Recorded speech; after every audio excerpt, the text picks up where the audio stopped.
Sino nga ba ang pinakamalakas na mage ngayong season sa rank game? Alam mo ba kapag ito ang gamit mo, lalakas din ang mga kakampi mo sa solo? Ang number 1 mage ngayon ay walang iba kundi si Pharsa.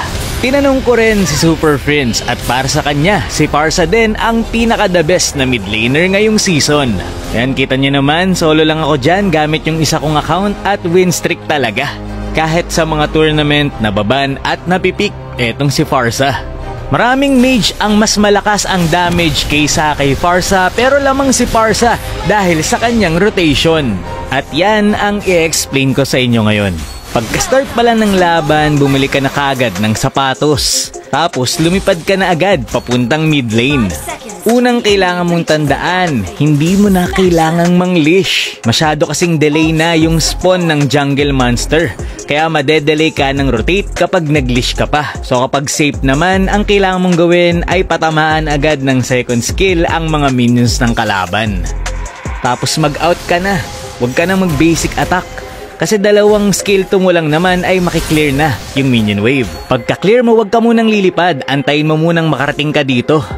Tapos saka kalilipad para pag nakarating ka sa lane ng kakampi mo, ay naka-ibon form ka pa rin at mabilis ka para mapatamaan mo ng skill ang kalaban. And kung makikita nyo na poke na natin yung Leslie, kaya okay na yun. Ganun lang lagi ang gagawin mo. Mag second skill ka lang ng 2 beses sa minions ng kalaban. As much as possible, bilisan mo mag-clear. Tapos ayun, dumalaw ka na agad. Kapag lagi mong dinadalawan ang kakampi mo, magkakaroon siya ng enough time para lumakas. Kaya kapag meron kayong kakamping Pharsa tapos hindi dumadalaw, nako, hindi marunong yan. Dun ka lang lagi pumunta sa side kung saan kailangan ng tulong ng kakampi mo. Dahil dito hindi magtuturtle yung kakampi ko, kaya pumunta na lang ako sa gold lane.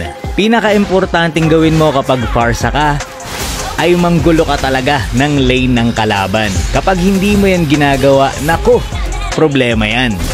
Pinakapuntarya mo lang kapag ikaw ay Pharsa ay yung mga backliner ng kalaban.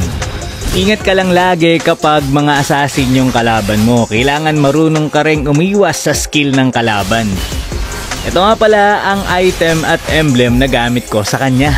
Kapag hindi malakas ang heal ng kalaban, nagpo-first build muna ako ng Blood Wings para may dagdag din akong sustainability. Para hindi agad ako ma-burst kapag mga assassin ang kalaban.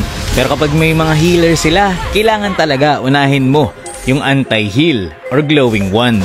So yun, hindi pa nababan si Pharsa ngayon sa rank game, kaya naman gamitin mo na ng gamitin pero practicein mo muna ha. Yun lang for this video. Maraming salamat sa panonood and to God be the glory.